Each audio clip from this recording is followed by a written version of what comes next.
Good evening. I'm live. Welcome to the Bear Cave. I'm Teddy, and you are listening to NightTalk. So grab a glass of wine and join me because Danielle, let's put you on notice with receipts.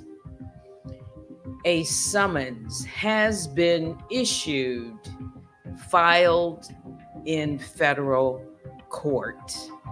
So we are going to go over that. We're going to talk about this. What is the meaning of this next step and what happens afterwards? But it's a legal document. And I said that every day when the updates come in, I would let you know, right? Shout out to the mob. All my other bears I call the Grizzlies. Please hit the like. On your way in, this broadcast is fair use commentary, as always, for education, criticism, news reporting, and entertainment purposes only. So we are going to get right into this. Let me just say hello to my moderators, Vicky Black, Baby Juju. You can email me right now at unwinewithteddy@gmail.com. I am live on Instagram, X, Twitch, Facebook, and YouTube. I'm going to ask that you follow me on all social media. Subscribe to my other channels, Run Tell That Too, I Natasha the Machine, and D4 Danielle. I'm also going to say every comment in the chat is your own, and we welcome a difference of opinion so long as it is respectful. I don't catch everything. That's why we have moderators, and sometimes things just, slip through the cracks. If for any reason you think that you've been blocked inadvertently or whatever, you can email me. All right. But we're going to do this in such a way that we remain professional and thoughtful and tell the facts with receipts. Our opinions are our own, okay? Respectfully. So, many of you know, let me just put up this, all right? Fair use commentary. And let me give you the timeline we're looking at and what's new about it.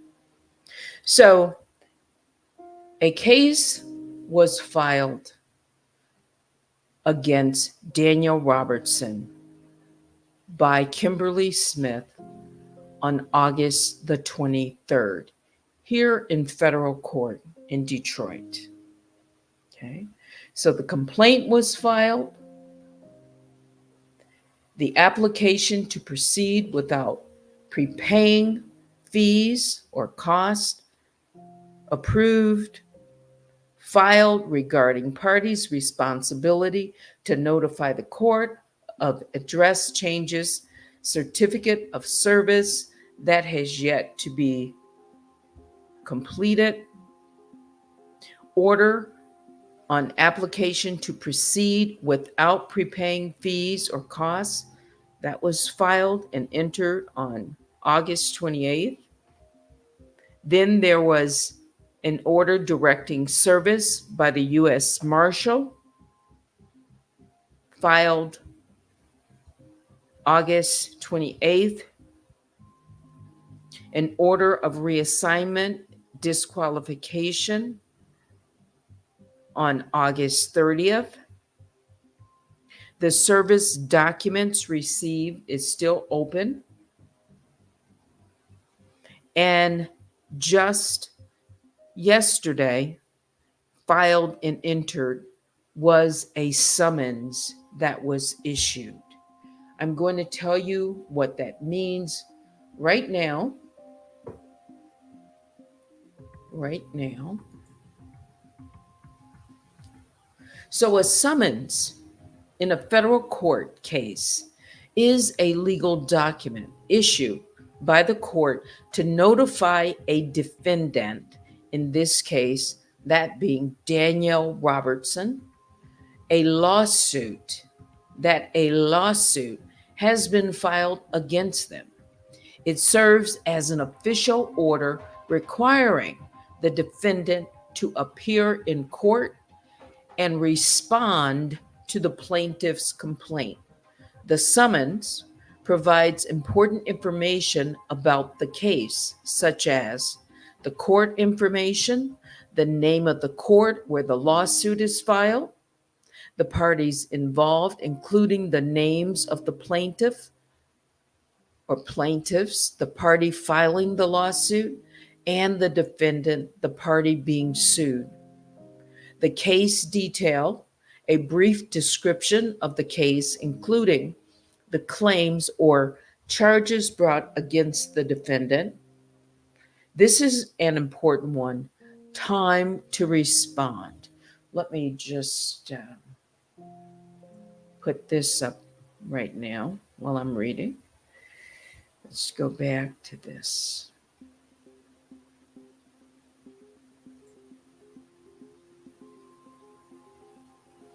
Hang on, guys.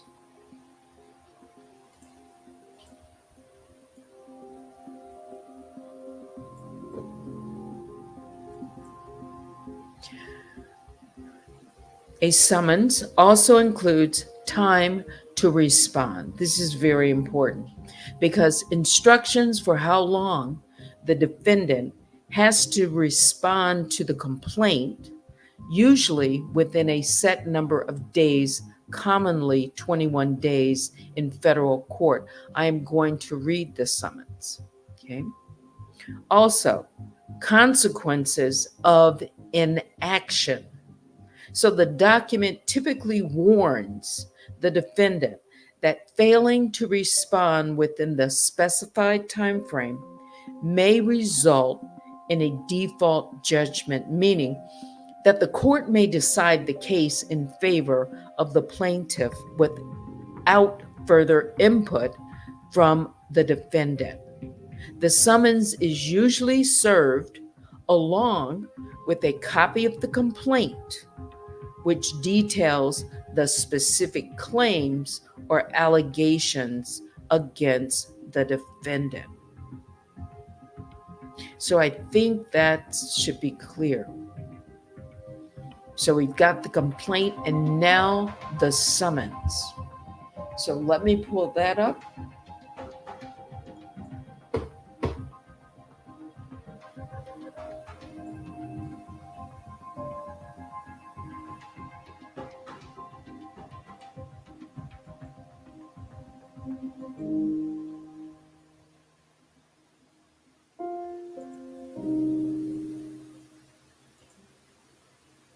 Hang on.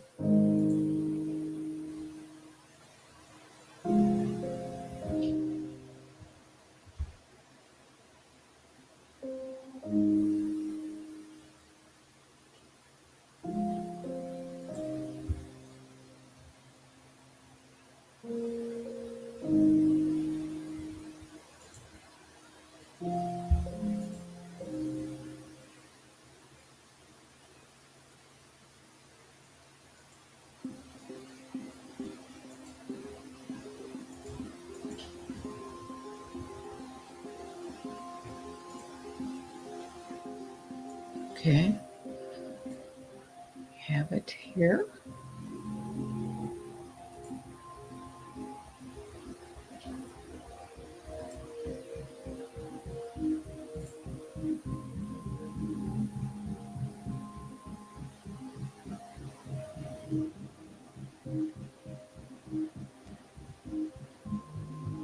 So at the top of it, it says Summons in a civil action. Kimberly Smith is the plaintiff versus Danielle Robertson. With the civil action, the case number, and the honorable judge's name. Summons in a civil action. I'll read it. A lawsuit has been filed against you. Within 21 days after service of this summons on you, not counting the day you filed it, or 60 days if you are in the United States or a United States agency or an officer or employee of the United States described in Federal R Civil P12 A2 or 3, you must serve on the plaintiff an answer to the attached complaint. Let me just make sure this music isn't too loud.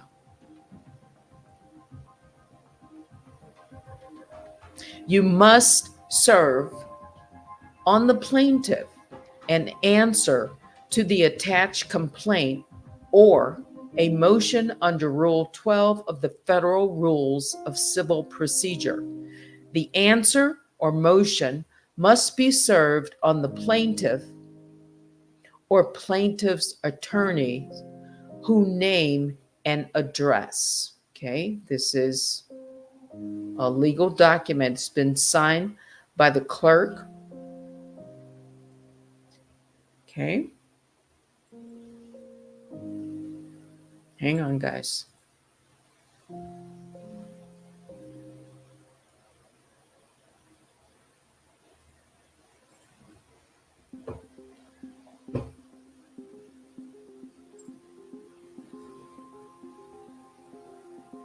All right. So there's more to this.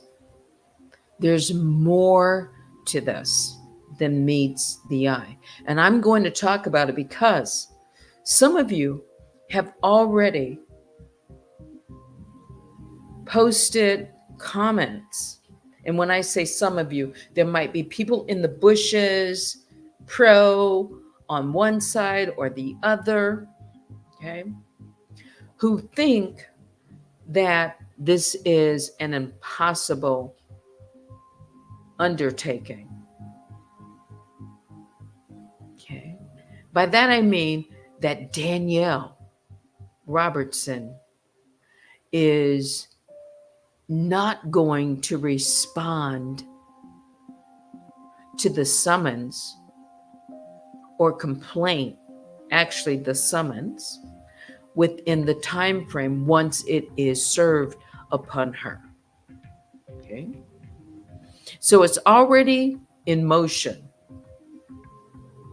The U.S. Marshals will have their order to serve the complaint and the summons, the documents, to Danielle Robertson. Okay. Now, let me go on. And by the way, that's just a countdown. It's a rolling kind of a countdown because as things are updated, we will know, all right, what it's going to mean when she will actually get served these documents. Mm-hmm. So, there are two types of summons in federal court in a federal case. This one is a civil summons. It's issued in civil cases, in this case, a dispute. Right? In both the civil and criminal cases, the summons must be served properly using a process server or law enforcement. In this case, it will be the U.S. Marshals. This is done to ensure that the defendant is formally notified. Okay. So here's a question that I had. And you might have the same question too. Well, what if the defendant, in this case, is Danielle? This is just one of many questions in no specific order. What if the defendant says on her YouTube channel or her social media platform that she will never be found and says that she's not going to show up? Can I provide the court with this further information? I, being a third party who has yet to file a lawsuit against Danielle Robertson, because I want to know. I want to ask that question. Before I answer that, let me just, do you have questions? And hang on for just a second. Let me just make sure I mute certain things in the background.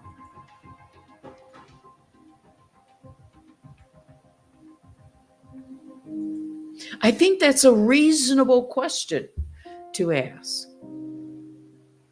That's a fair question to ask. But there are legal ramifications. So then,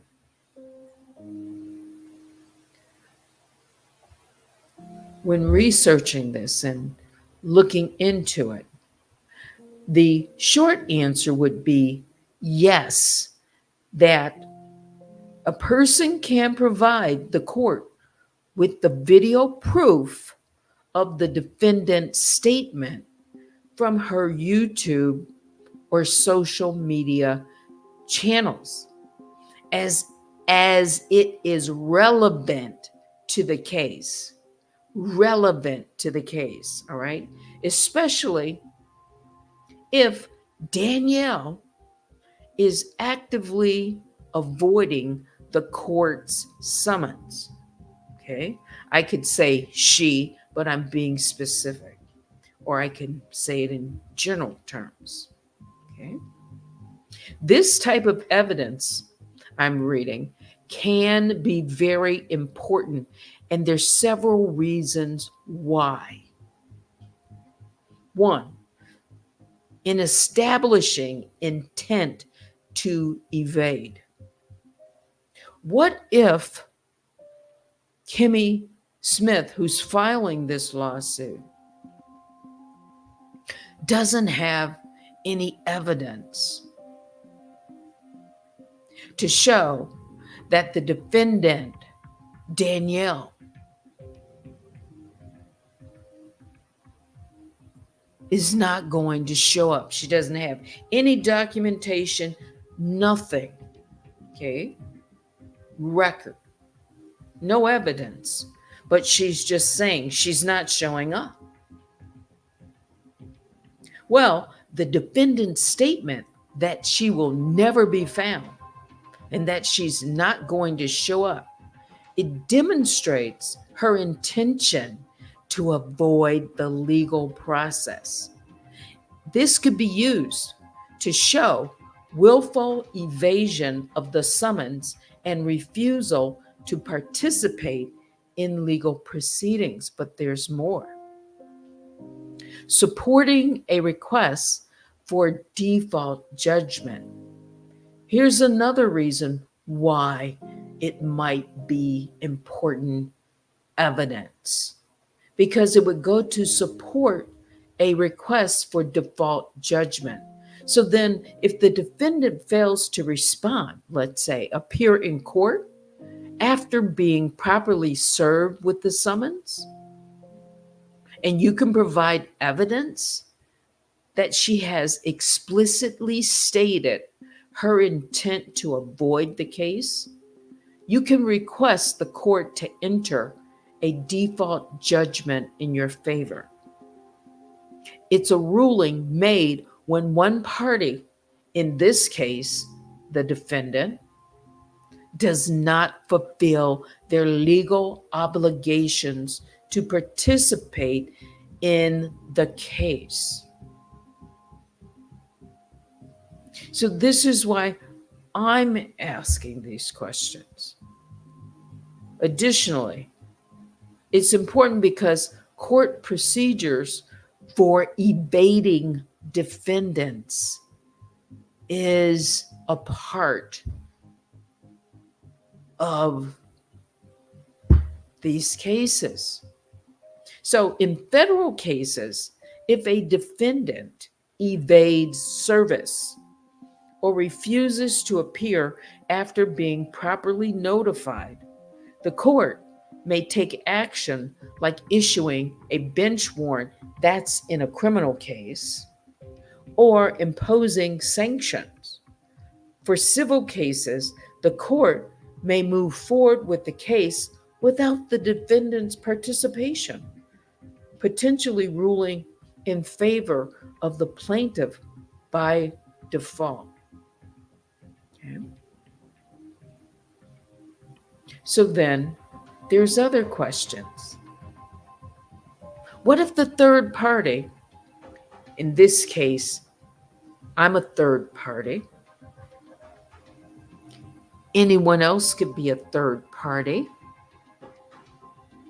who has also been harassed, abused, all kinds of adjectives that you could assign to it by this same person. So then what if a third party has also experienced this and has evidence to the same but hasn't filed yet? Can they use this evidence if it's the same party involved? I asked the question.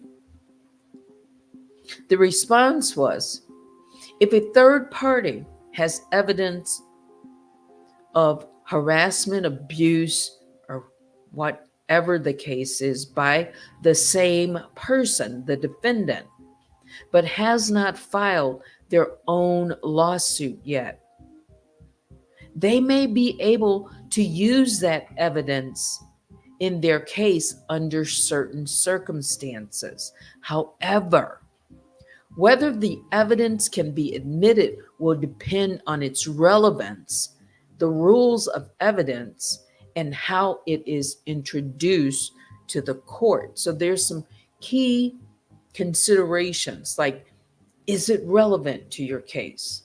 So for evidence to be admissible, it must be relevant to your claims. So for example, if the misconduct, abuse, harassment experience by the third party is similar to your situation, your being the plaintiff, and demonstrates a pattern of behavior by the defendant, it could support your case. There's also something called prior bad acts, okay? In both civil and criminal cases, evidence of a defendant's prior act or acts known as prior bad acts or pattern evidence can sometimes be admitted to show a pattern of behavior, intent, or motive. For example, if you're alleging abuse or harassment and the third party has similar evidence, it could bolster your claim that the defendant has a history of such behavior. However, courts are careful about admitting this type of evidence because they don't want it to unfairly prejudice the defendant. But then there are federal rules of evidence. It's called Rule 404B. This rule generally prohibits, listen up, using prior bad acts solely to show that someone has a propensity to commit such acts. However, it can be used to show intent, knowledge, motive, or absence of mistake, which may be relevant in your case. Third-party involvement. Let's think about that one. And then again, these are questions that I have been looking up. If a third party is willing to testify or submit their evidence, they could do so as a witness in your case.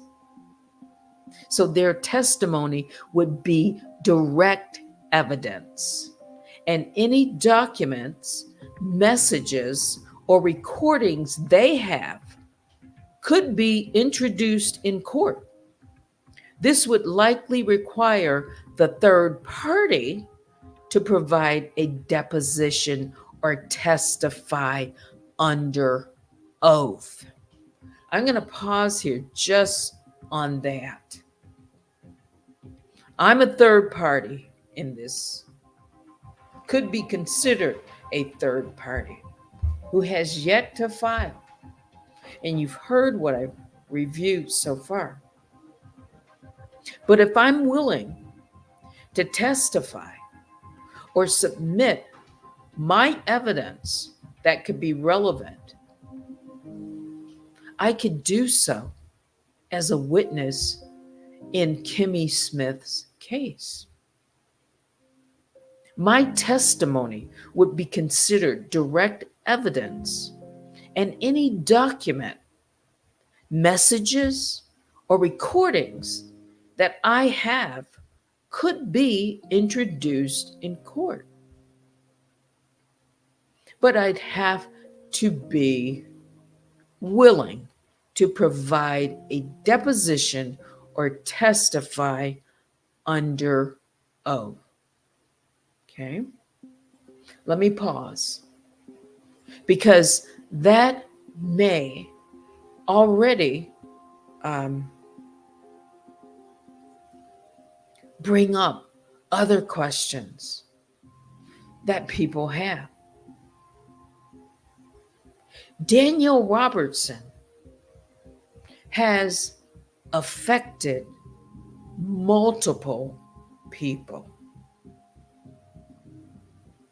I'm yet one person, but I'm key. Here's why.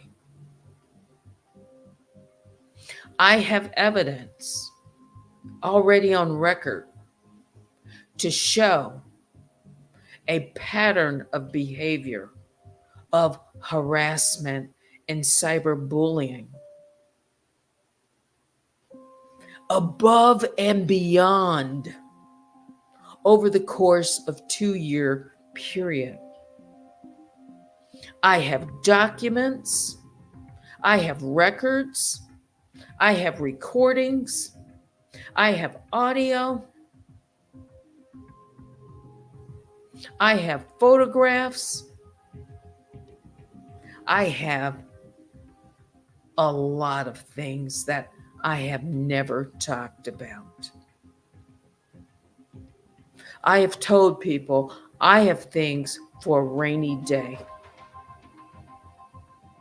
And I've been keeping a detailed record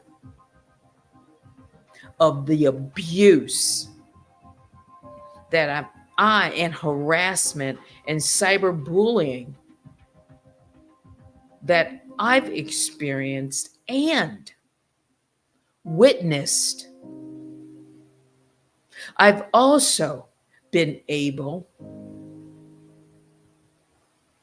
to obtain others' information that could be compiled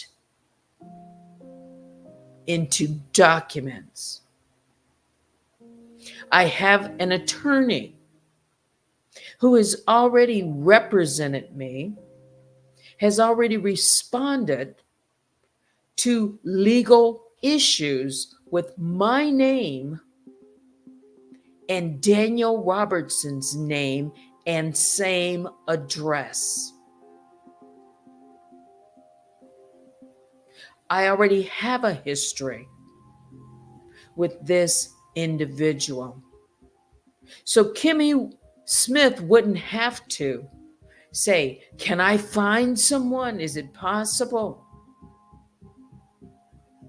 Who has facts, has documented proof,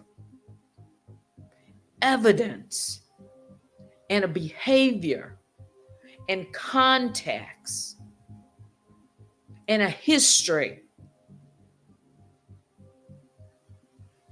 to show that this individual, Danielle Robertson, has said out of her own mouth how she is going to evade the law.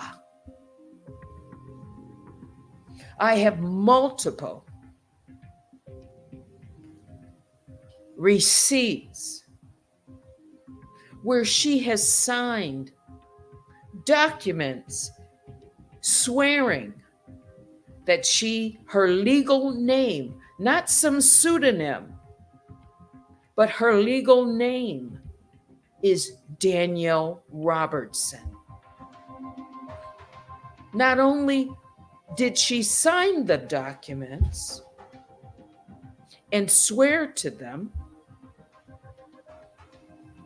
she even boasted on recordings that I have in her voice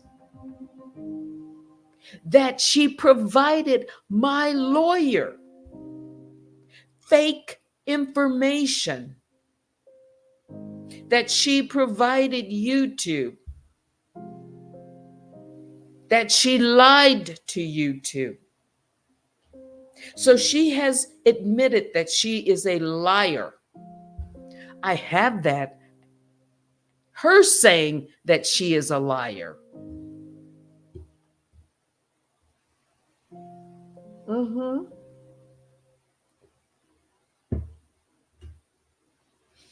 I have documents to show where she has forged documents and created what would appear to be a legal document from the court. Signed it, Daniel Robertson. A PPO against me that had never been filed, but she put it up on her website and she said it had been filed. I have that document.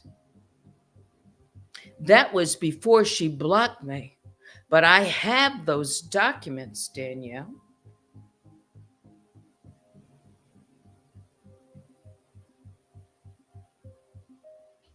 I have documents where she has deleted things, harassment, putting up pictures, defaming people, including myself. I have documents where she has put her name, Danielle Robertson, on the document across my picture, where she has superimposed my face onto another nude body in a graphic sexual manner to defame me. I have multiple records where she has contacted the police. I've got records where she's contacted my family. I have records where she's posed and said threats against me.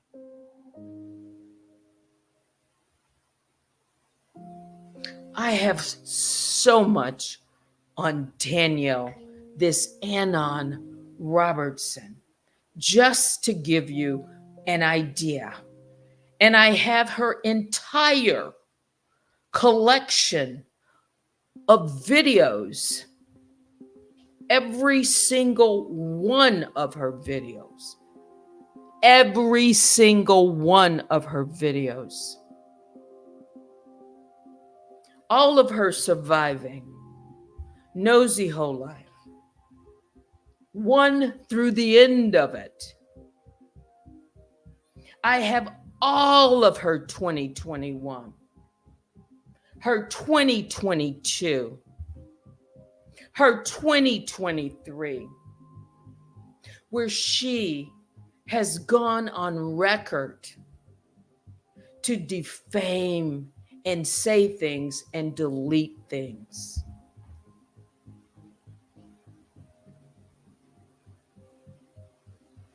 So, as a likely witness who would be willing to testify and be deposed under oath, if it could be admitted, then I have what I need, I think, that would show the courts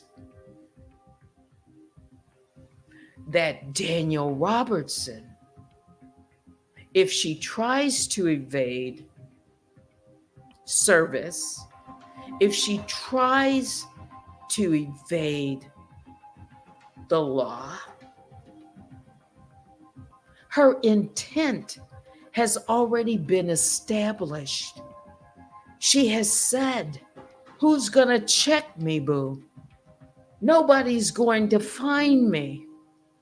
And that if they get close, I am going to disappear. I have it. Her own words are going to go against her. She's not even going to be able to say, well, that was the robot's voice, because I have her voice saying, in that case, if the robot's voice is heard on recordings, all she needs to do is deny that. I have her making that statement.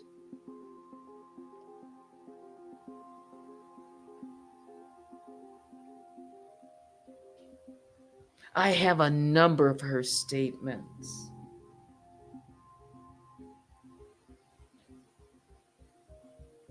And no, I'm never going to show my own hand, but I want this person to be put on notice. And even though it's not my name on that lawsuit against her, I might be instrumental in the case. Let me go on. Let's see.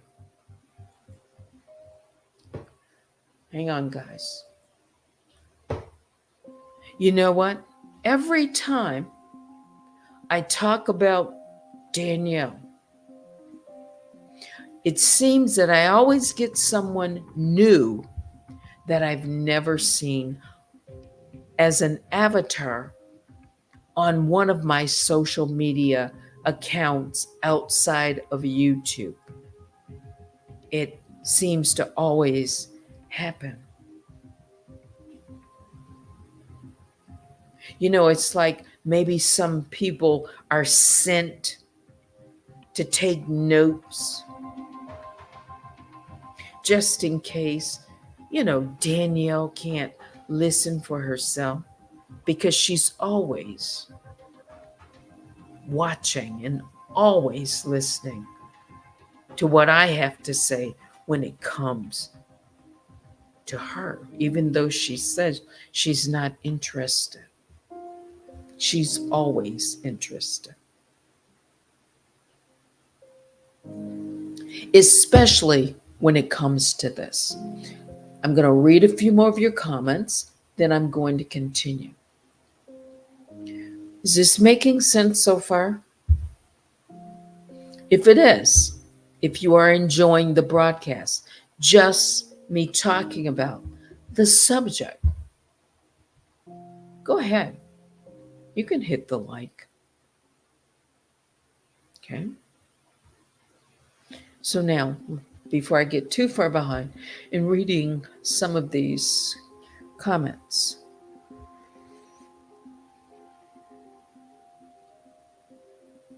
okay, so um, let me go up all the way to the top real quick. All right. And if I don't read, every comment, I'm going to do my best to quickly go through some of these.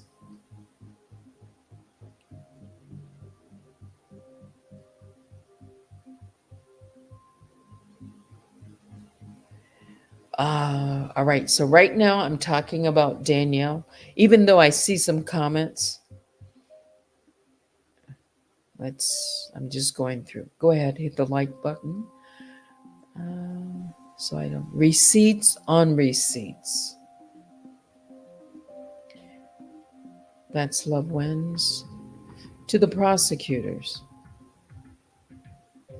Red Roof says, because it's a civil case, the defendant is stating an attorney can represent them without them being present.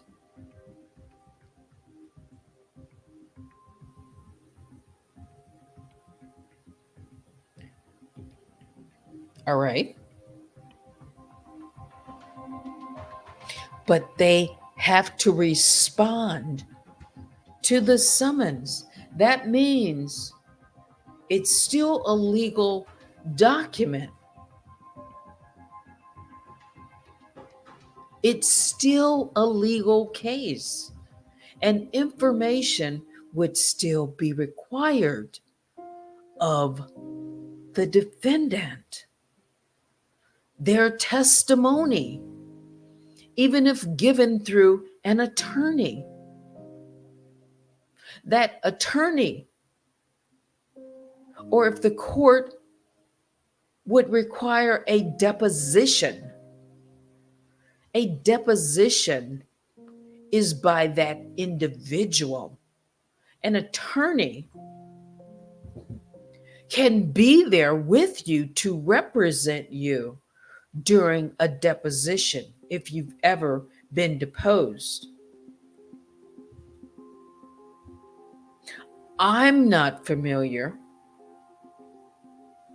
with an attorney taking a deposition for his client or her client. Was the president, the former president of the United States, was he able to not be deposed? So I'm asking a question that I need an answer to. Hang on. Let's see if I can get one quickly.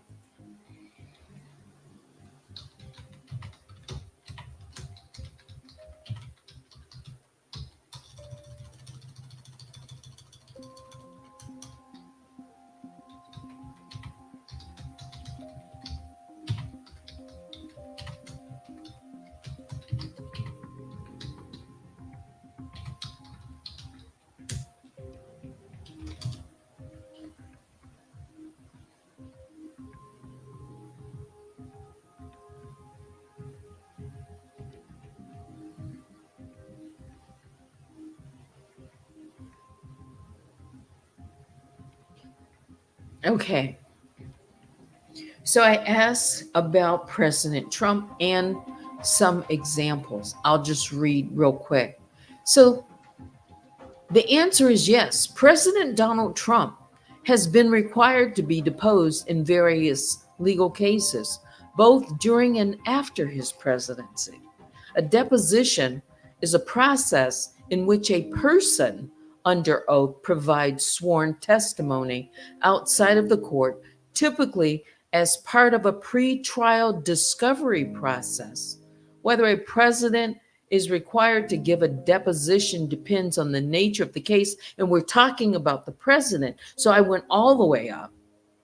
The legal authority involved and the court's rulings. Remember, there's presidential immunity. So a sitting president enjoys a certain level of immunity from lawsuits regarding their quote unquote official duties. However, immunity does not extend to actions taken outside of their official capacity. Okay.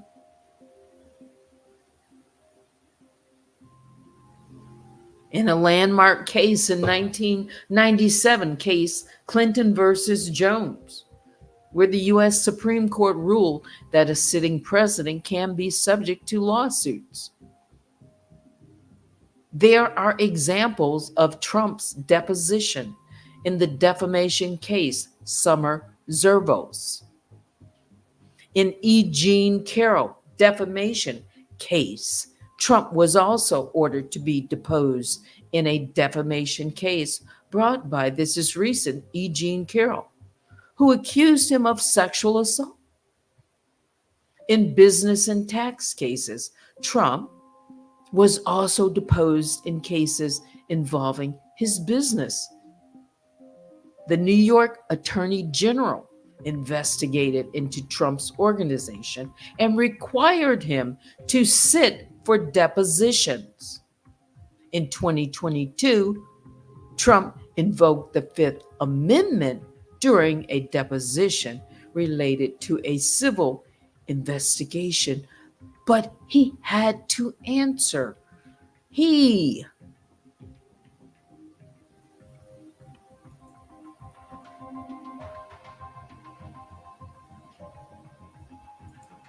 So people are already trying to think their way out of it, trying to say, well, I'll hire an attorney and they're never going to get to me. It's going to be layers. Well, that attorney can be asked questions too, even if he speaks for his client. If he's an attorney, he's passed the bar, he's taken an oath, he has a license, a bar license, he can be looked up too. His credibility, her credibility. What cases has he represented or her represented? Records.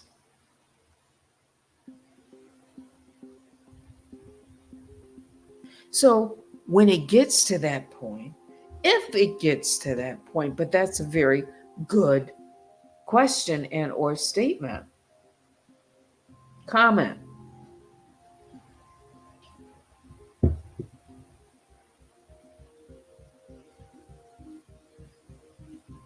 And that's right. You can use a chat GPT. I see Cheryl Lay says chat GPT said yes, a person can be deposed in court while using an alias, but certain legal protocols must be followed. You see, isn't it great to have technology and AI databases to ask questions? Yeah.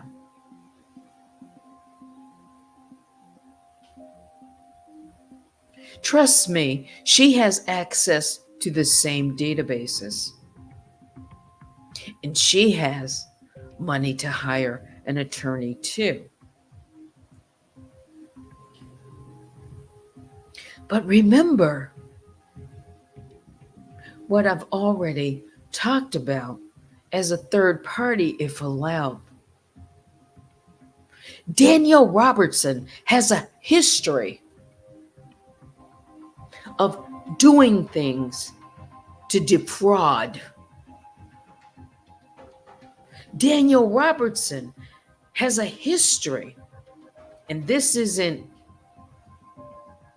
defamation. I've got facts. This isn't slander. I'm not going to lie. I have receipts. I wouldn't jeopardize anything by making stuff up. Daniel Robertson on this platform has a long history of circumventing the truth for protecting her anonymity so that she can do bad things, very bad things.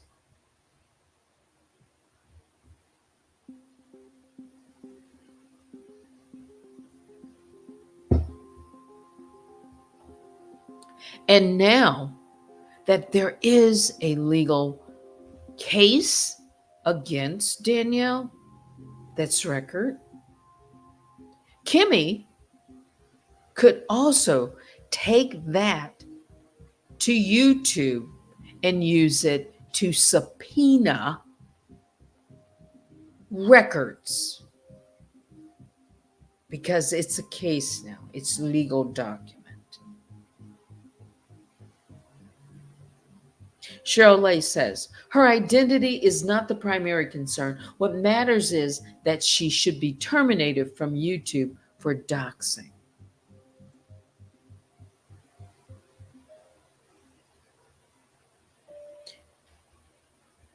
Many people could care less who Daniel Robertson is.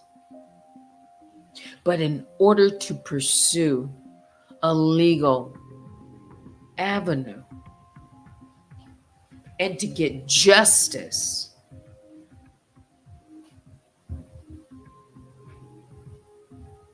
and to pursue justice, this is part of the pursuit.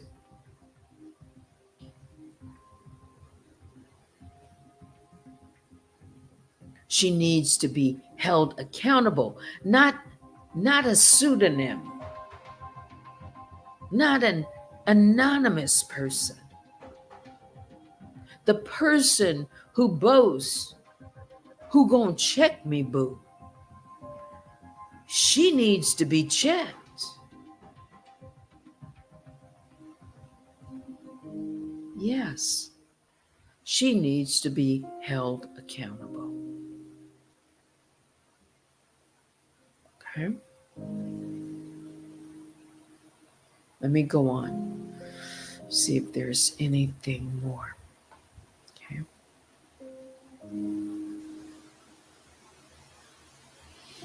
Any other questions that you have? I've asked a number of questions.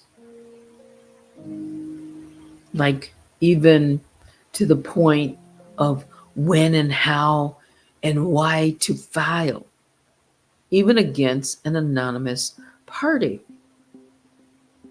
Yeah.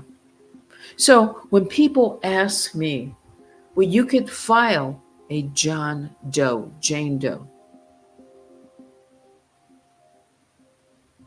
If you're being defamed, harassed, abused by someone online who is using an anonymous username or pseudonym like Daniel Robertson, the answer is yeah, you can file a lawsuit against them until you uncover their true identity. You see, it's got to get to the true identity eventually.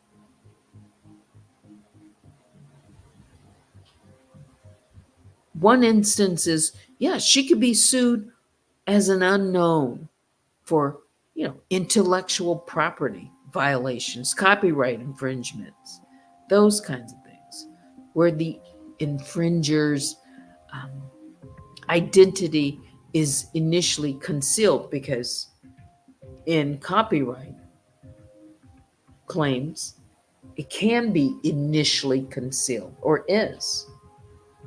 But you can do it with the intent to discover their identity, and it would certainly be my intent. So then the main reason for filing a lawsuit against an anonymous defendant such as Danielle, it would be to compel disclosure of that person's identity. Mhm. And then once the lawsuit would be filed, then it can be used in the court to process to subpoena the internet service providers such as YouTube and the others. I'll just say this, and again, I have an attorney. I have spoken about such things. Okay? Ask how difficult it is to get Google to respond, even when there's legal. However, it can be done. So then a third party like myself, getting that information,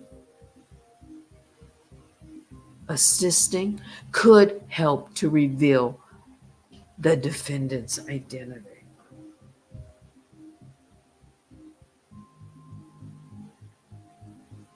It's going to be challenging. Who would just say that it wouldn't be if they don't know who you're dealing with? We're dealing with someone whose intent it is to remain anonymous and go around any method she can to either responding and keep in mind, Danielle, an anonymous person, says and does things. She files out forms illegally. She will respond with more layers of lies if she thinks that she can get away with it, to stall, to delay. But it's legal. This is a legal document. There's a summons. All right? It's a case. And a U.S. Marshal, because of the way Kimmy filed and her circumstances, has allowed her to do it with, I'll just say, minimum cost and to get the benefit of having law enforcement, a federal marshal, be the person to serve Danielle Robertson. Everybody's case is different. My circumstances is different. My ability to pay for certain things. One person could go to the court and they could get something waived. Another person could go to the court for the same matter and it might cost them thousands of dollars to shell out. You see, people don't know what the situation is. But so far, Kimmy has been successful in getting this process to move forward within the legal system without with minimal impact, I should say, to the purse. Keep in mind, I've already spent thousands of dollars. Mhm.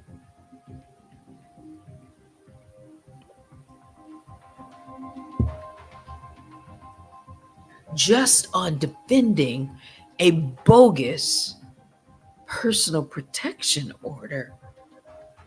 You see how much that individual, you have no idea what that individual has already cost me in legal fees. Not to mention how many times my YouTube channel has gone down and what I've lost as well. It just keeps piling up. Kimmy has the green light.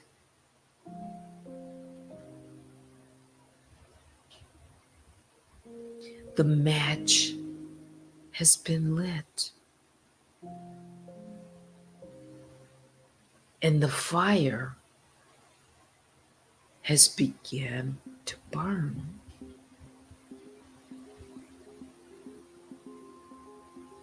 And as the fire catches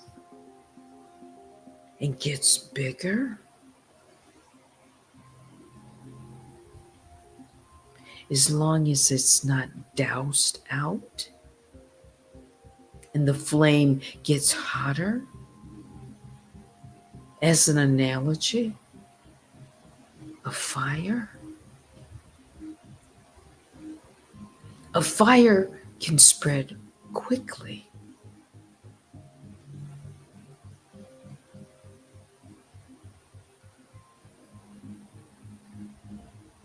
This individual on YouTube, this isn't a one-off. This is an individual who has a record of abuse. No, I have a document where she has been on other social media, on X, on Twitter, abusing me. And I have the document from Twitter that says in the words, abuse, Danielle Robertson.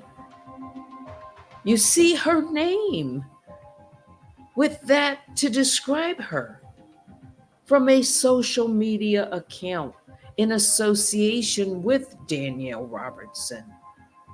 Abuse against me. I have such records.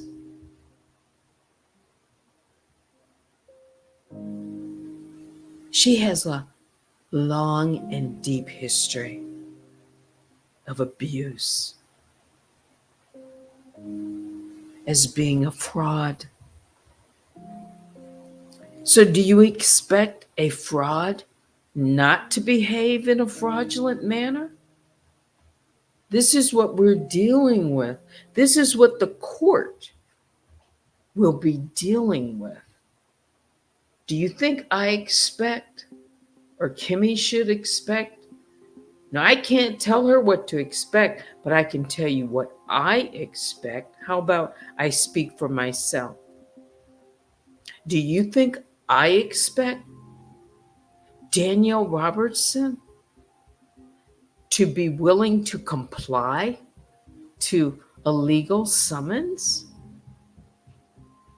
My expectation, the bar is already low. So if she performs above the bar, it's going to be shocking to me. So the bar for Danielle to comply, it's so low. My expectations for her dealing in the truth is not. It's almost like a minus.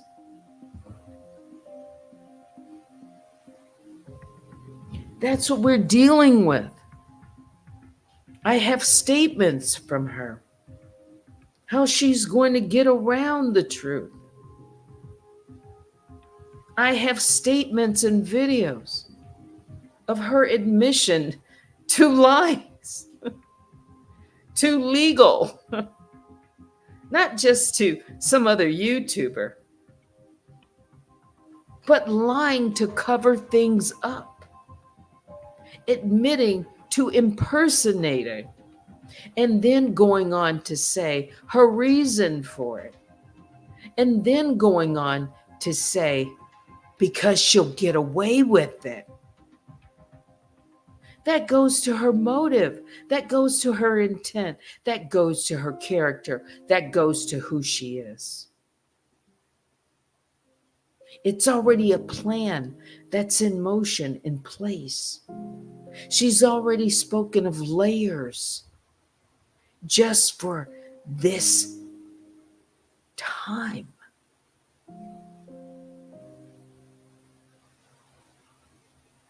She's already said it's chess, not checkers, and that she always wins.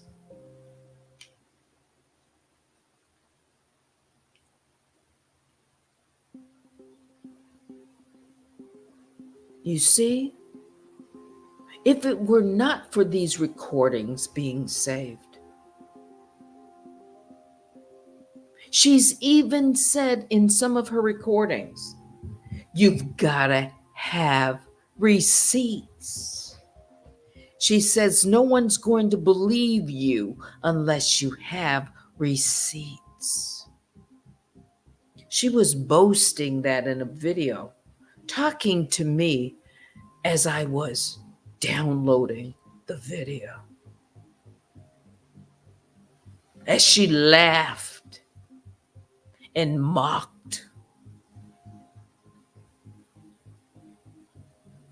And as I remained silent for a long time, she didn't know. 2021, what I might suspect as she began to move in such a way.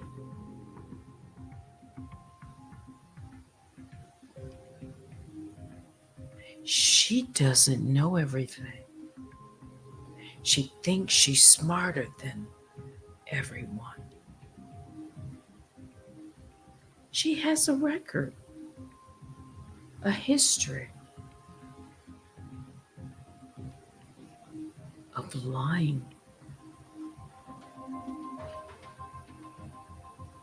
She has a record and a history.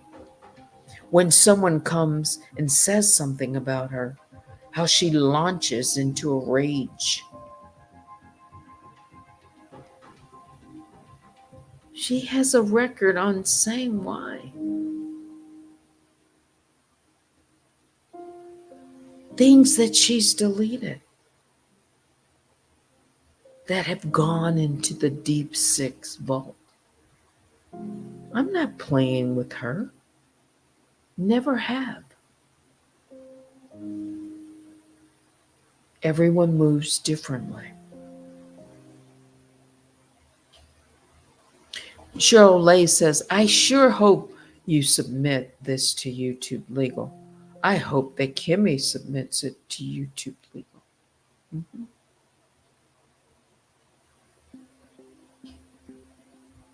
I'm not afraid to submit what I have. Mm-mm. I'm not afraid to be a witness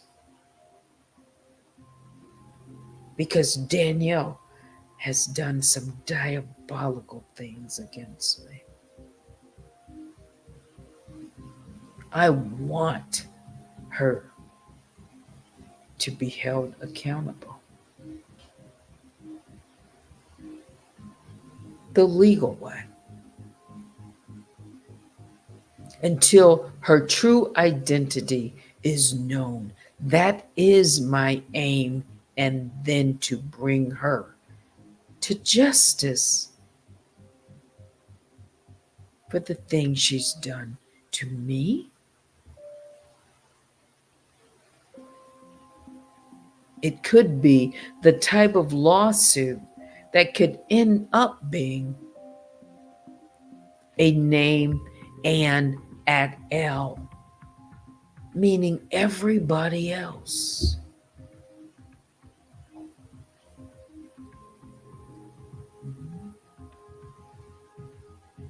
You see, it just takes one, because you've seen it in real life. Sometimes one victim finally speaks up with the courage and gets things to actually move through the process. And then that opens up a door for the others to feel less afraid and more empowered to stand up against someone. Do you understand that? I'm sure that you do. There are people out there, I know, who are concerned and too afraid. They actually are fearful of this individual. Wouldn't it be worth it to finally have the tables turned, where that a person doesn't have to live in the shadows of wanting justice, but fear that they can't speak up because they're afraid of this anonymous person? If but for only that reason, to take away that veil of protection of their anonymity, to expose this person, that would be a victory in the column of many a person.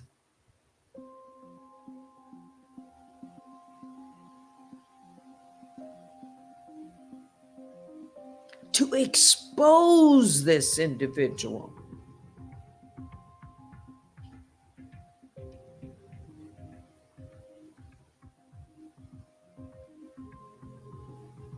Just that by itself will provide for some people freedom, relief.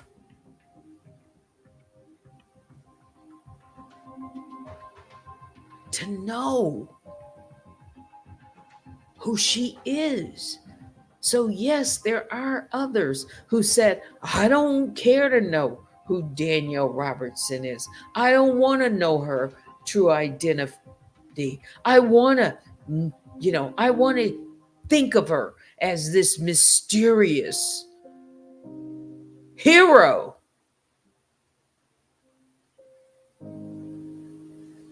Well, keep living in that fantasy.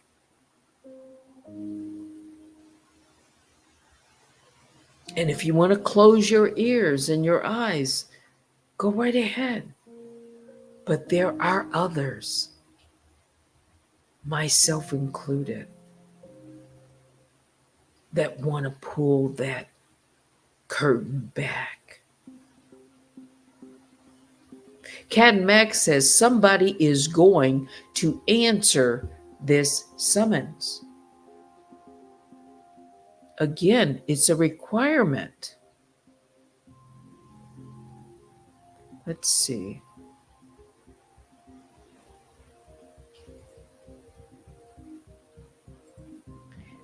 A lawsuit has been filed against you, Danielle Robertson, within 21 days after service of this summons on you, not counting the days you receive it. You must serve on the plaintiff and answer to the attached complaint or a motion under a certain rule. The answer or motion must be served on the plaintiff or the plaintiff's attorney. If you fail to respond, judgment by default can occur. Okay?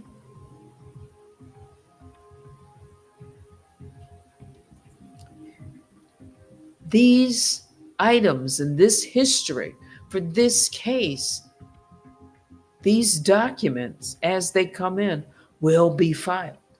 They will each get a document number, 1 through whenever it's closed. It's a record. As Danielle likes to say, it's a paper trail. No, this isn't a paper trail, Danielle. This is a real legal document. She's been putting things up falsely and creating documents, and she calls them a paper trail just to fulfill her own need to slander and defame, even when they've been fake. She doesn't care. She just wants somebody to be able to research and look up my name and see something that's fake that they might think is real. This is real, Danielle Robertson. This isn't a paper trail. So if I've called it a paper trail, no, it's a lawsuit. It's a legal document with a case number. And as documents and dates get put into this and updated, I'm going to be watching it. I know Kimmy is going to be watching it. And there are other interested parties, while they may not say so. Because there are some people just waiting on the sidelines, waiting.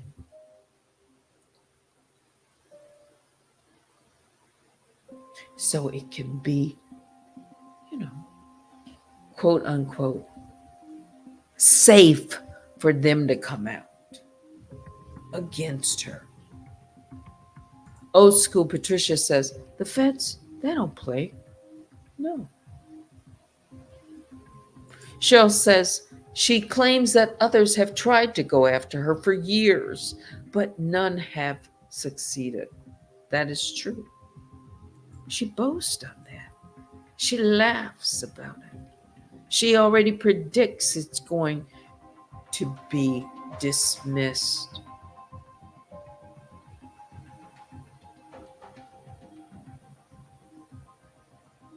She never thinks that there's a time that she's going to be caught. That's why she's so cocky and arrogant. That's why she will boast and not hide it. But I bet you she's been hiding some things because she's afraid they're going to come out. How much you want to bet she's been hiding some things that she doesn't want people to find out about? Yeah. Listen carefully. Danielle, a summons has been filed in federal court. And when it's served, you have 21 days that you've got to respond.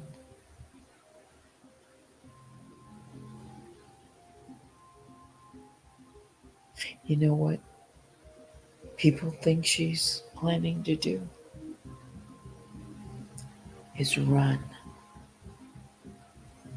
That's all the federal marshal would need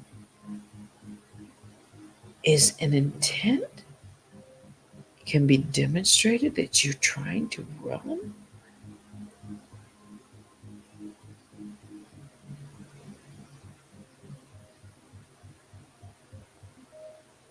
Hmm. Yes, that's correct. And YouTube Legal takes those very serious because YouTube doesn't want to be sued. We'll know when the U.S. Marshals have completed their job and served. Because, see, they were waiting. They needed the complaint, they needed the summons. Now they've got that.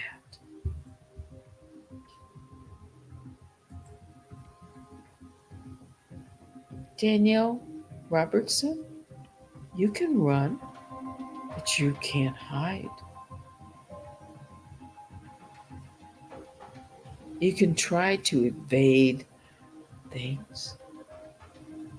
You can try to say you always win.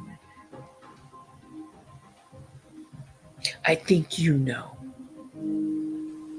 Sooner or later, the time will be up. That one day, maybe, you're going to face the music.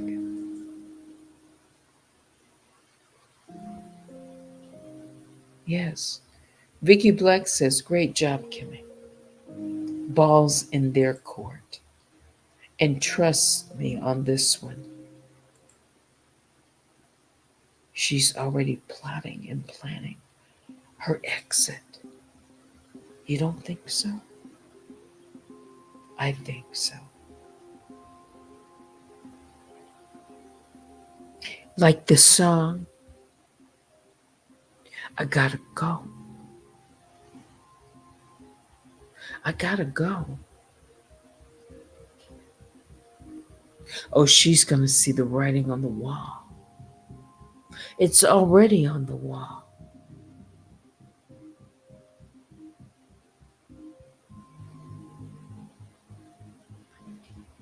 Tick tock. That's right, tick tock. There's something in motion. Oh, she boasts when she has, issued a legal document against me. Tick tock. As she was counting down and waiting for me to come before a judge for a fraudulent case against me. That she, I think, orchestrated.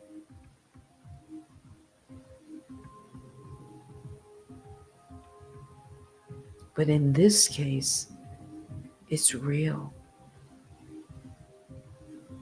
It's not some imagination, Danielle. It's not some conspiracy, Danielle.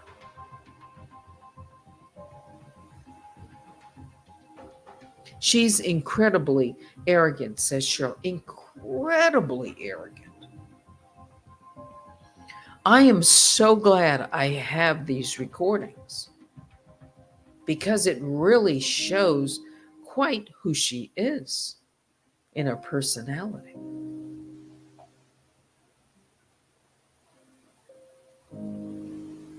It does. And then Cheryl says, and I plan to include that in my additional testimony. Whoa. She constantly makes diabolical threats, claiming she cannot be identified for her doxing. I don't know who Cheryl is, but it will be a get in line, won't it be? Yes, Cheryl asked the question, didn't she even say she would disappear? You may have missed my broadcast from earlier. I've mentioned it at least twice, and I have that audio. She says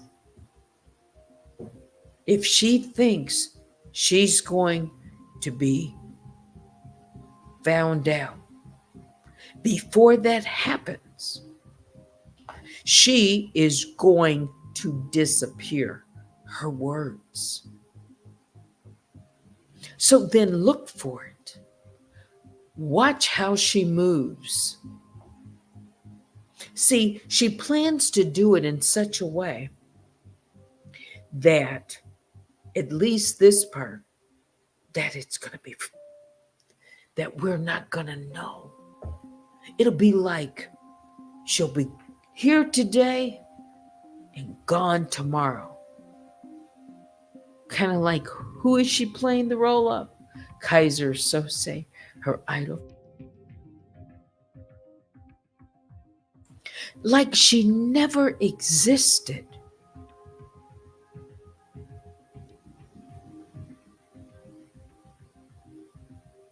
Like she never existed.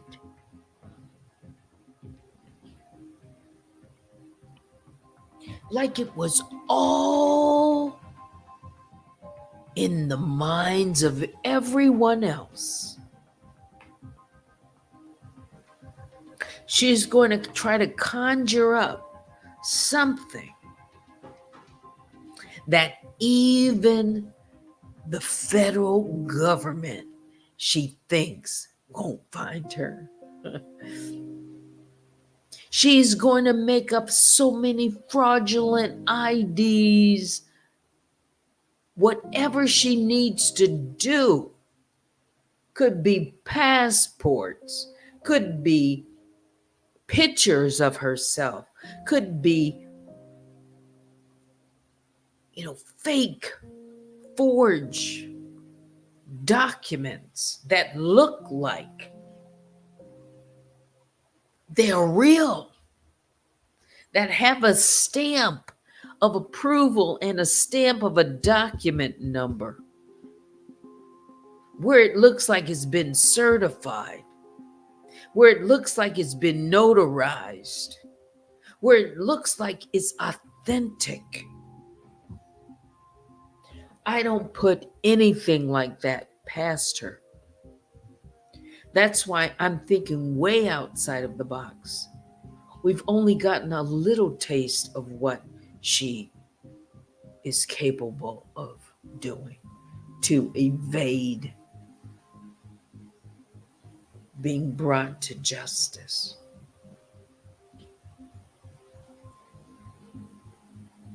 Yes, Cheryl Lay wants to know. So she has signed legal documents stating she is Danny Robertson? The answer is yes. And yes, and yes.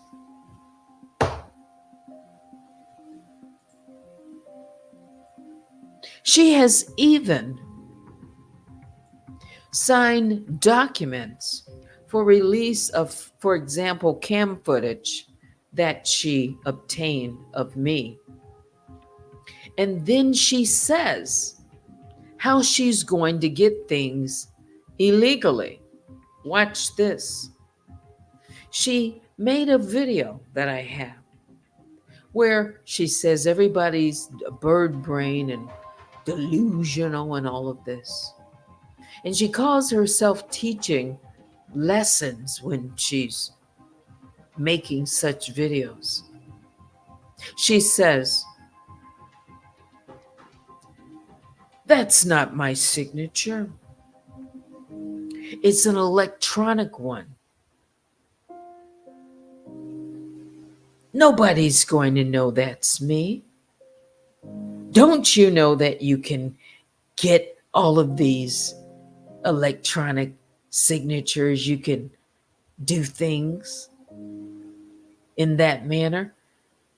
A criminal mind, a way out so that she can't be traced, she can't be found. But I have her on record saying these things.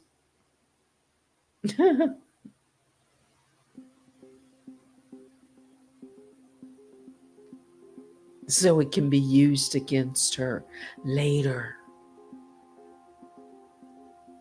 So she won't be able to deny it. Are you going to say that was a voice box, that wasn't me? That was someone else with my voice. But then there's a video saying that is my voice when I'm trying to compare her voice to Daniel Elizabeth Allen. You know, it's kind of like a puzzle where she says things that she doesn't realize that she says in a different video that can be applied to a different situation. You see, you can't have it both ways, Daniel. You're just too confident in your lives.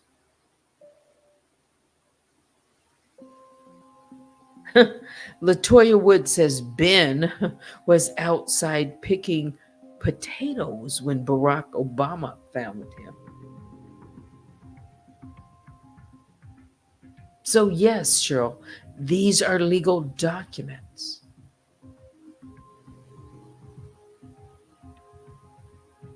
She has struck my channel almost 200 times and signed as her legal name is Danielle Robertson. And then when I've asked, she laughs. I said, but you have here, your name is Danielle Robertson. And then she'll come back and say, I'm not Danielle Robertson. But then she'll sign a legal document. I'm Danielle Robertson, because she doesn't care that she lies. So there is a legal document, Cheryl, to be used against her that can be shown as a receipt and at least questioned. Maybe the judge needs to know this. Maybe somebody who's looking for her, for the judge, needs to know that. Maybe that needs to be entered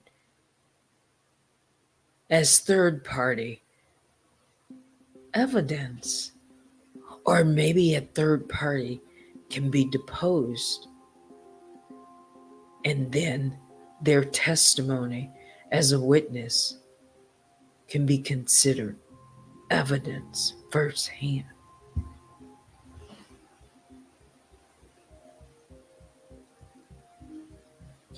Rare Groove says, speech impediments don't lie. You can't disguise that. And I have all those videos too, Danielle, where she's had her robotic voice, but then you can hear, you know it's her. I know it's you. Huh. When she was using that voice box. And yes, old school, I even have her laughing like a hyena that she struck. Why? A 6-second. That laughter, it was so raw. She doesn't want people to hear that. She's even disguised and changed her laughter.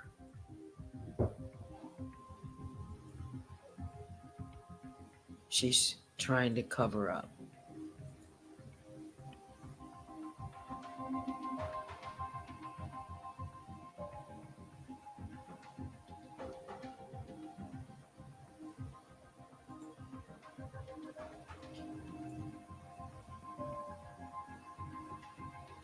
Oh, okay.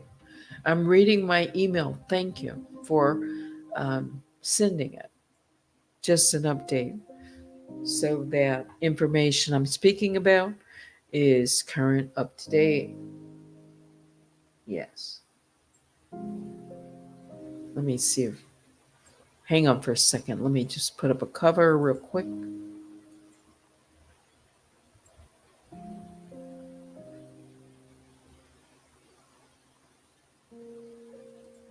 Okay, that's better.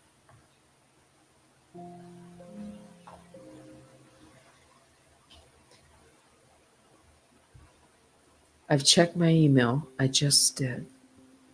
And again, thank you. If I I'll respond later, okay? But I appreciate you, all of you. Any other questions or concerns, suggestions, you can email me at unwinewithteddy at gmail.com. Yes. I mean, this is live, so I don't have everything written down. I don't have right in front of me. It's a fluid, it's live, right? But I hope I've shared, at least just in general, some things about summons and some procedures and third party, and asked some questions that I certainly wanted some answers to. It doesn't mean it will happen, one, and it doesn't mean it will happen that way either. So I'm not sitting here and saying, oh, I know it's going to, no, I know what I would be dealing with. Danielle's is, she is something else. Mhm. But also, just to go back to this third party, while I'll just say in general, you cannot just simply submit third party evidence without proper procedure.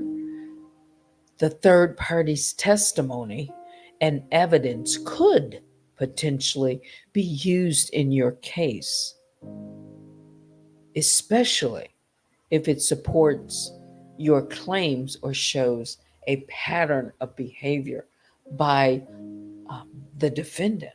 So I thought I better also say that, okay? That's it for tonight.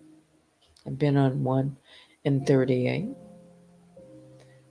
There'll be more to talk about. Tomorrow's Thursday. Yeah. Biggest bear hugs go out to all the Grizzlies. Please hit the like on your way out. Cheryl says, Teddy, do you know if she is a gamer?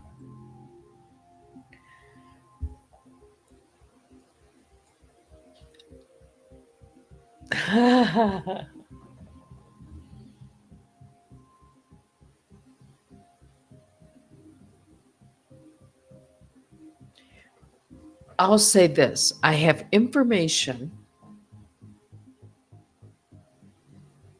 that would support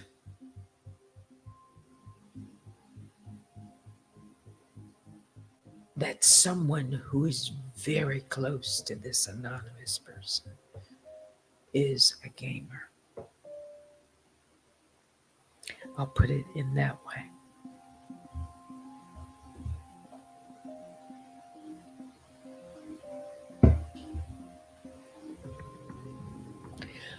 I can't say everything I know. Yeah.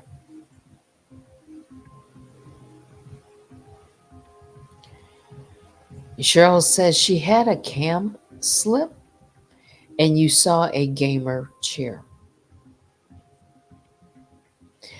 Now that you put that out there, I'm as far as a cam slip. When did you see a cam slip? When do you think you saw a cam slip? Because that's interesting.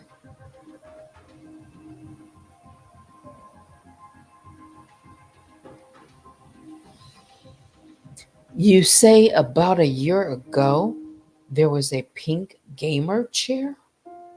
1 year ago. And was she on YouTube at the time when you saw this alleged slip?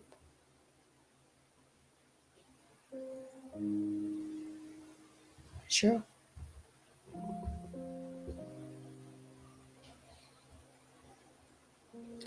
Cheryl says, I've only been following her about a year since she began to report on Jaguar. Yes, she was. What else did you see in this slip so quickly? Beside a pink chair. It was an empty chair? Chair?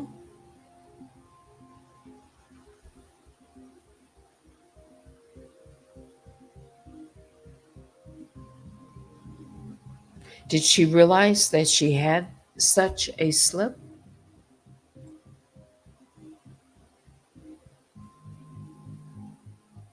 That's all you remember. It was that quick. A pink gamer chair with a pillow on it. She was not in the chair. Others saw it too. She never mentioned it.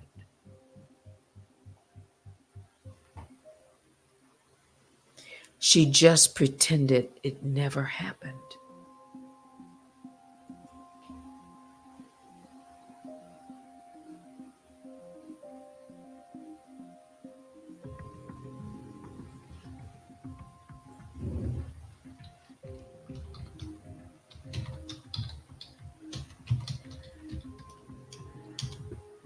Well, they sell these, a lot of people buy these gamer chairs, and maybe they're not gamers, but people often buy these chairs.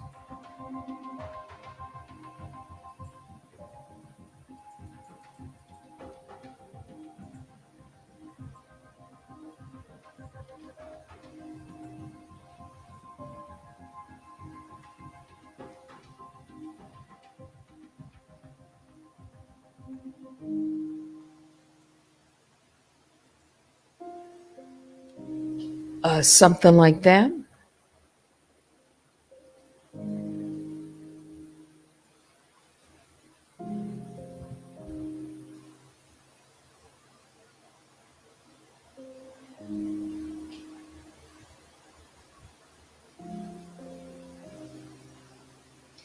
And yes, lots of people, you can order these chairs online because, you know, lots of content creators like the chairs.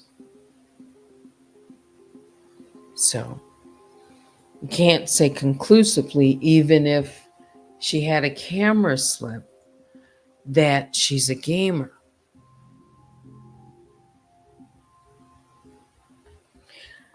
There are some other interesting things that might suggest that, but it's not conclusive.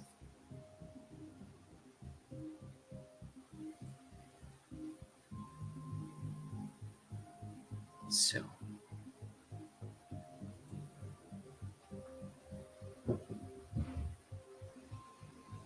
yeah. You say you caught it. I wish you had screenshot it, you say.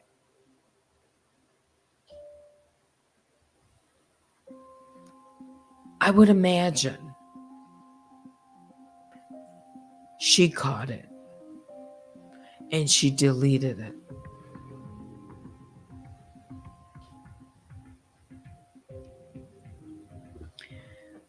Was it on her main channel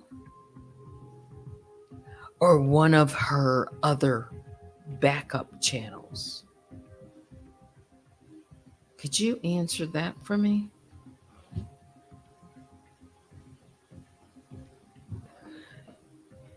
You say, I do too. I was an Avenger then. We all saw it. She's absolutely a horror film fanatic. That I know. She watches horror like she is in the movies.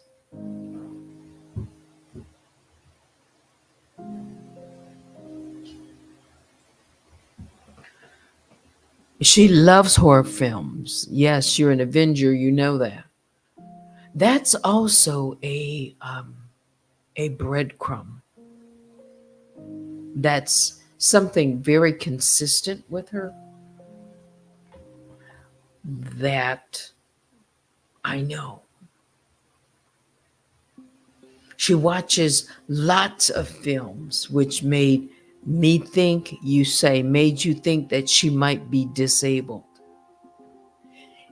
And one of the places she watches those films, I think, is on her Discord, where she invites, people, I guess, to watch with her.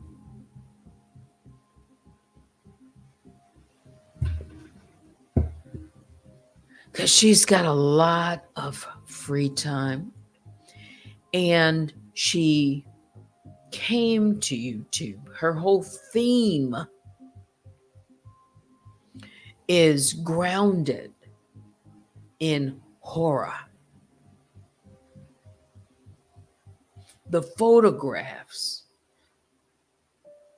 the websites, the pictures where she's harassed me, I have those images that she's deleted. She loves gory films, grotesque. She has an appetite, an insatiable appetite for horror. It's beyond. She's immersed in it. Her mind.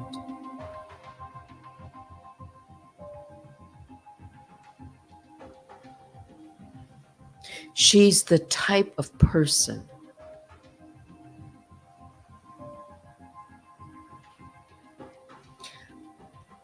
you know what? I got a receipt. I have a receipt of something she said.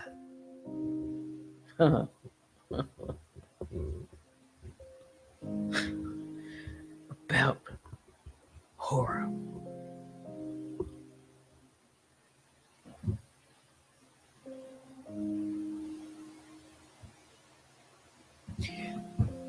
She loves to play mind games, and she likes to strike fear because that's what horror does too.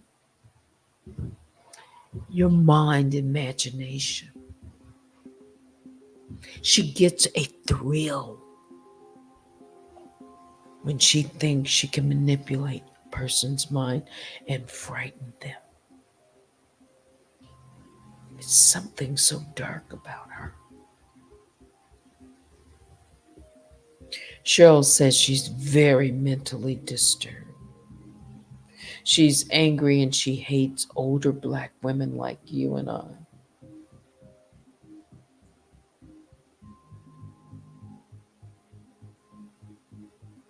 I think her writings show she struggles with the multiplicity of identities that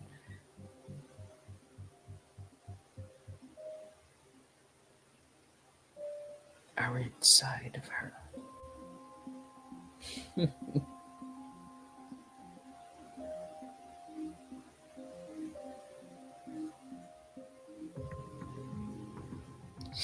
Rare Group says, interesting, because she stated DEA has a disability. She has? How would she know that?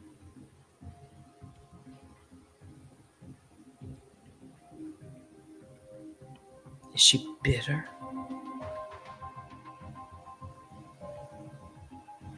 She want to punish everyone?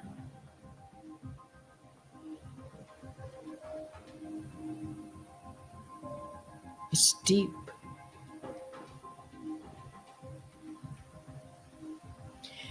But for now, it's countdown.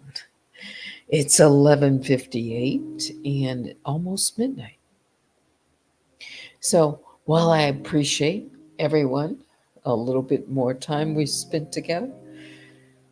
Now it's time to say goodbye.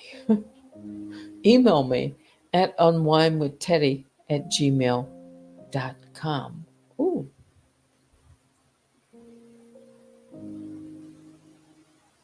Oh, really?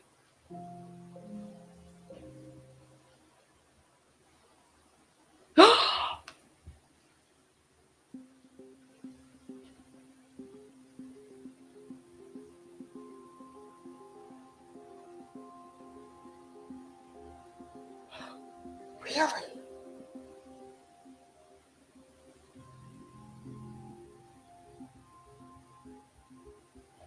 Wait a minute.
Read your email.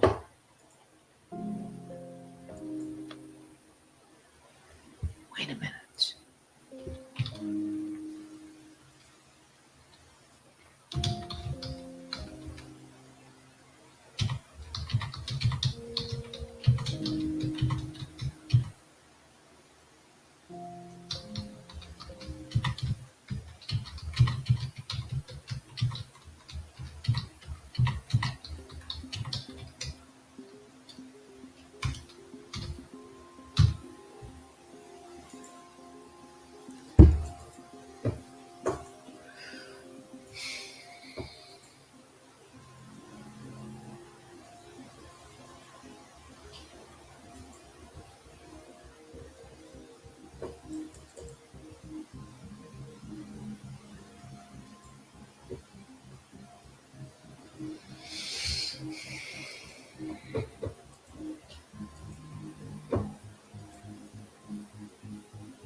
What?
Yes. Yes.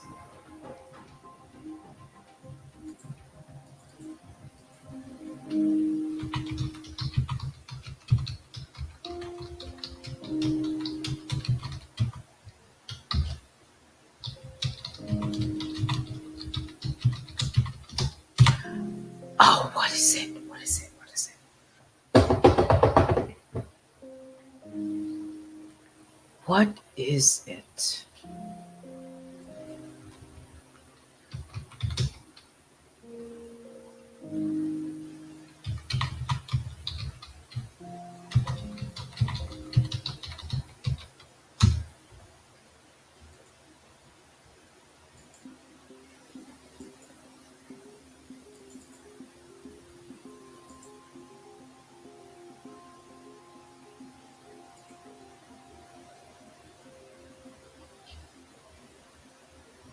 Ooh, I know people not sending emails at 12 midnight. Other people, wait a minute. Ooh, yes.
Mm, mm.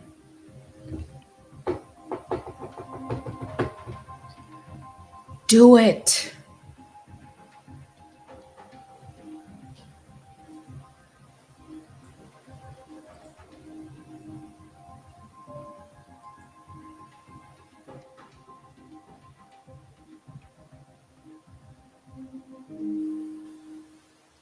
Okay.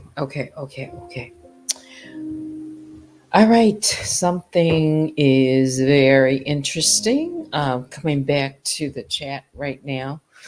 Ooh, I was supposed to be gone. Oh gosh, come on, guys. Cheryl said she said yesterday she broke one of her monitors. I said screens earlier. Let me think about what that means. Yes, kind of like. Oh, wait a minute. Ooh.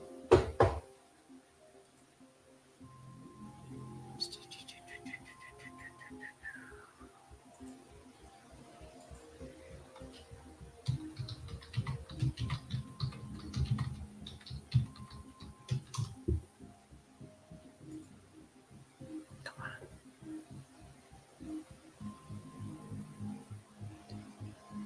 Where is that picture?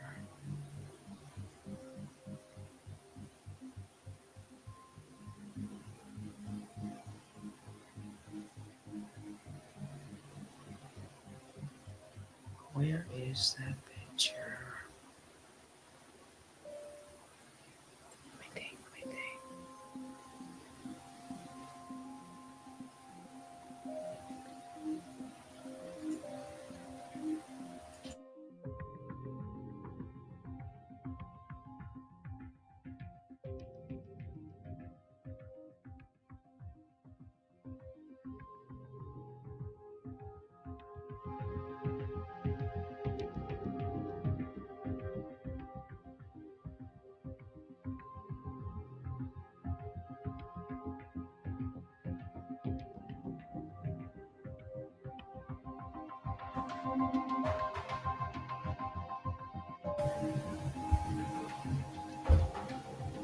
A monitor?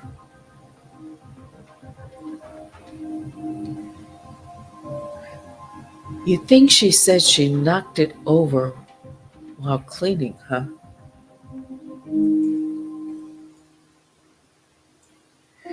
Okay.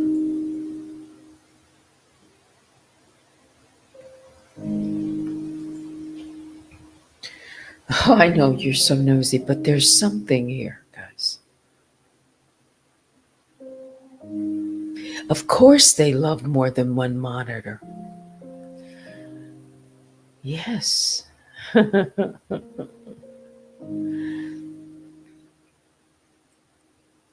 So they can maybe a real gamer who, oh, guys,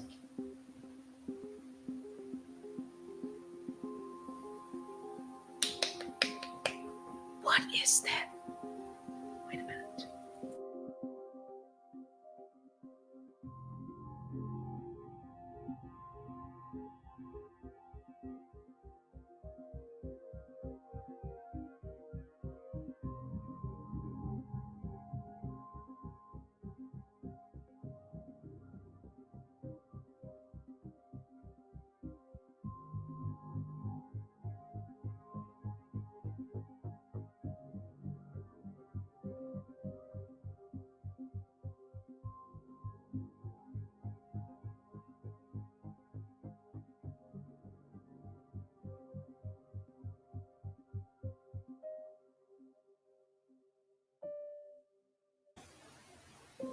Think about one of those games. Think about the name. I know I have it if I look it up. Think about the name of a very popular game I'm talking about that would have come out, not these, it would be like gamers would play, and women would be interested in it too, because the characters in the game, they have these like names of each of the, I don't, Fortnite. Yes. What's another game like Fortnite?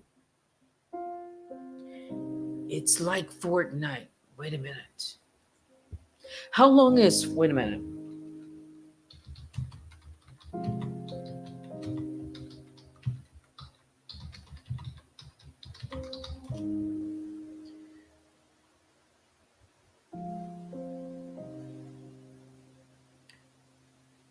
7 years ago is when it came out.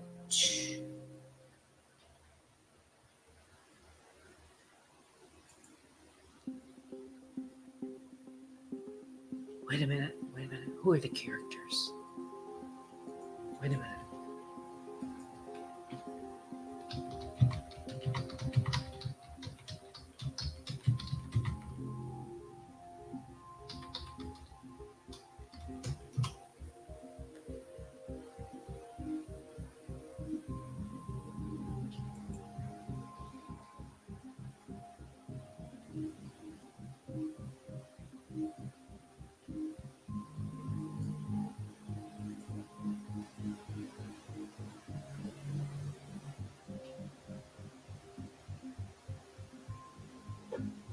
It's another game.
Somebody else around her is into games.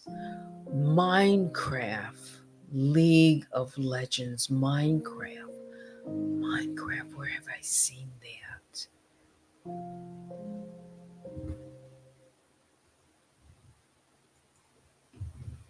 It's a game that it might be one of those games, but it would be a game that a young person, young, would be very interested in.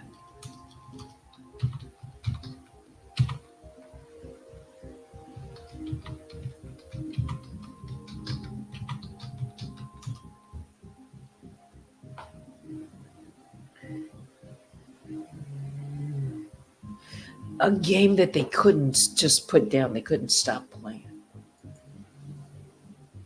You know what? My mind is turning because there's something. Okay, I can't get off into this right now. I gotta stop.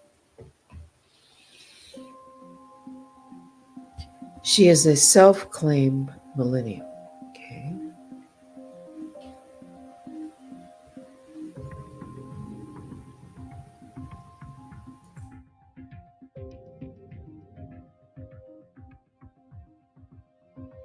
There's somebody very, very interested in a gaming world, the gamers.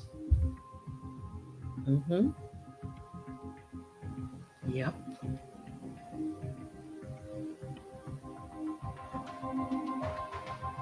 There's more to it. You know what? It's another puzzle that we'll have to deal with later. But you might be onto something and you don't even realize it. Yes, let me go back to my email.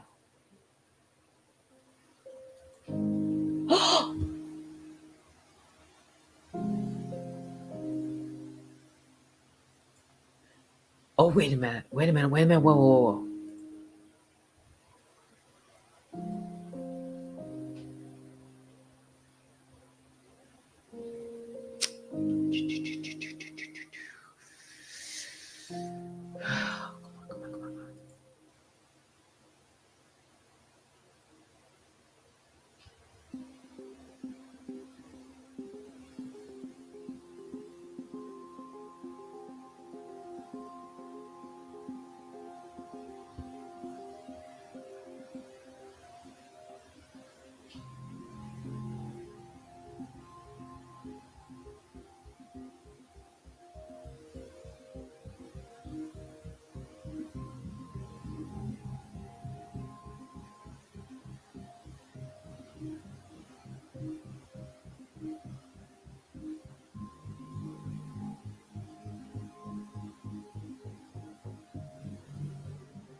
I cannot do this.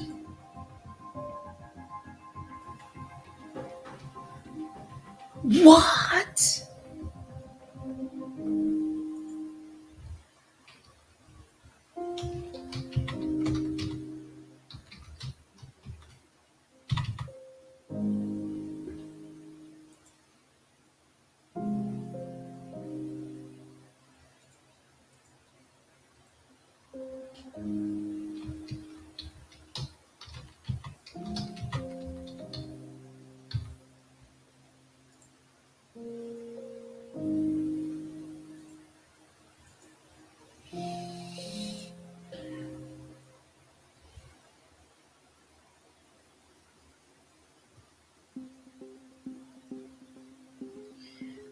Okay, okay, okay, okay, okay.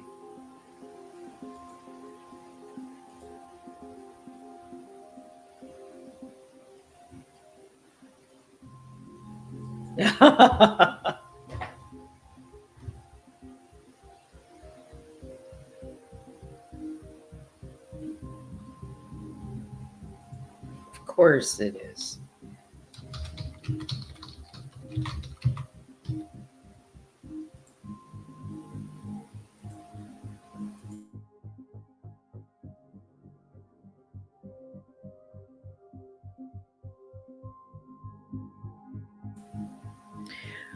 Oh, okay, okay.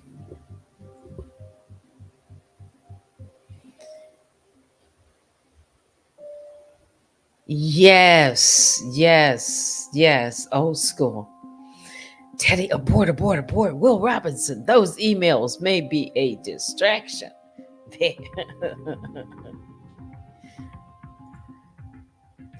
Okay, back to this. And then we're going to wrap this up because all of a sudden, I began following her around March or April of last year when she started reporting on Jaguar, who was at the time exploiting Legina Gold for cash app donations. Okay.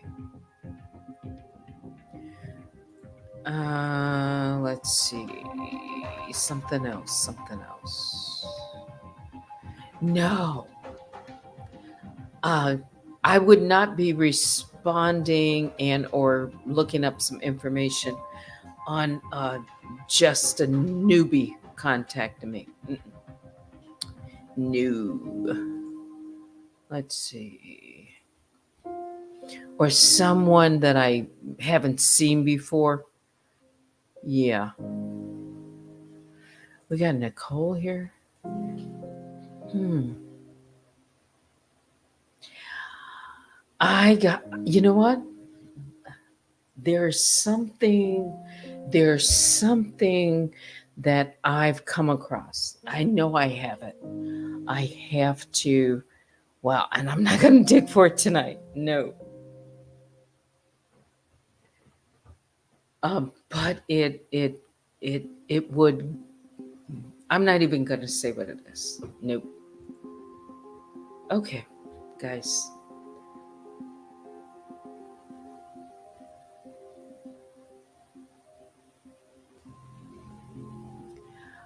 Danielle can run, but she can't hide.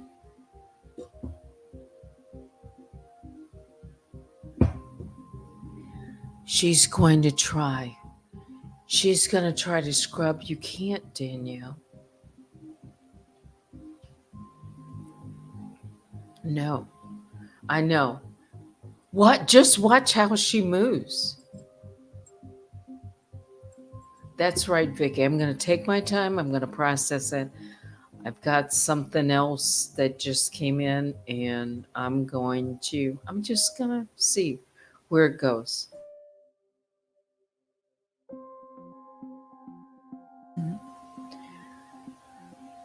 It's a countdown. What is this? She cannot scrub a platform she does not own. That's right. And or is it a coincidence? And I've asked this before that suddenly certain platforms that she says she's not familiar with, nobody, she doesn't know this person or that, but they must have got the heads up. The same week, the same day? Come on, guys. It's like, don't play in my face. She's doing things right now. And you know what? That's right. Cheryl says Google, YouTube own this platform and have all the evidence. They can be subpoenaed.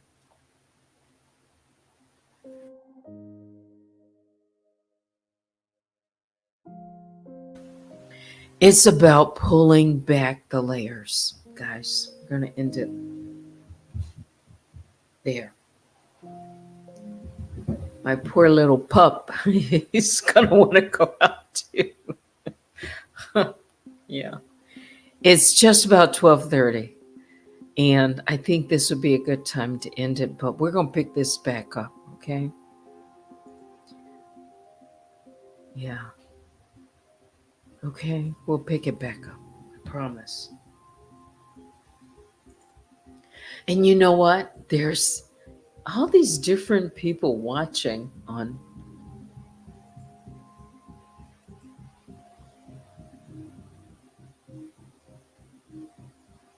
Really? Oh, oh, oh.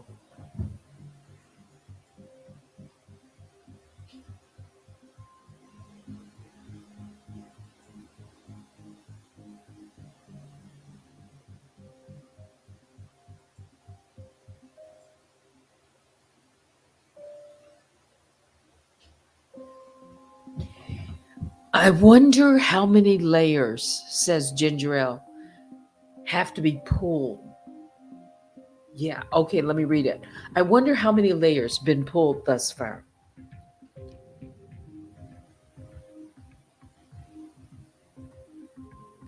You know what, Cheryl? You might be onto. You say we need to solve this mystery together, right out in the open.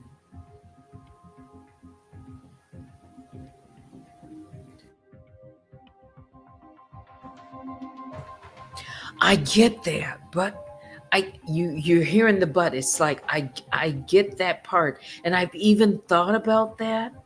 But she's watching and listening too, and I don't want to telegraph to her. I don't want to telegraph because she's playing the game too.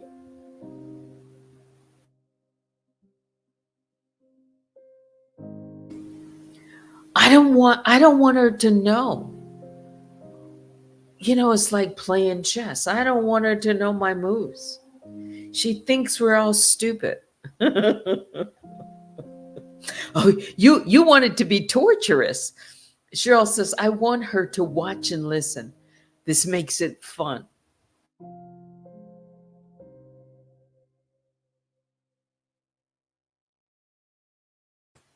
Let her know what you got. It's kind of like the cat and mouse game.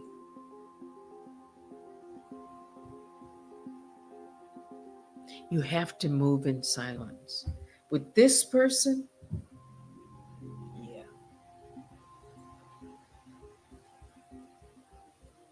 Do you know how many plants she has? It's like people I can't even try. Oh my goodness. Do you know how many times I've been burned? Old school says she's watching and plotting along with her butter knives. Oh, I've been through a lot. Thank you, baby Juju. And it's time. We're gonna end it here. I've got to because I've got to get some water and take a break. Hang on.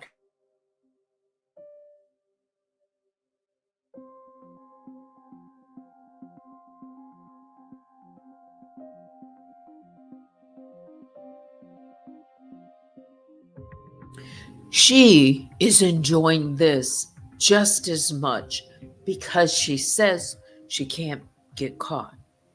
So it's a game to her. The skill, the mind, you got to realize this, yeah. And she could put booby traps out there too. Remember that. So she's going to try to plant some things, Cheryl. Yes, things that would look real. Cheryl says there are serial killers who have found via YouTube sharing intel. Really, we need to solve this together.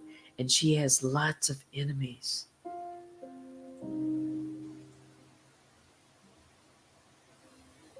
Acting like that is like a drug that makes her feel good. Of course, she will, but guess what?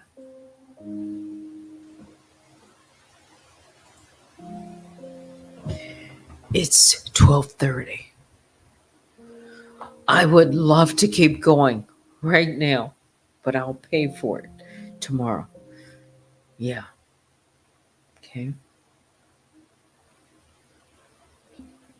Or I just won't be on in the morning.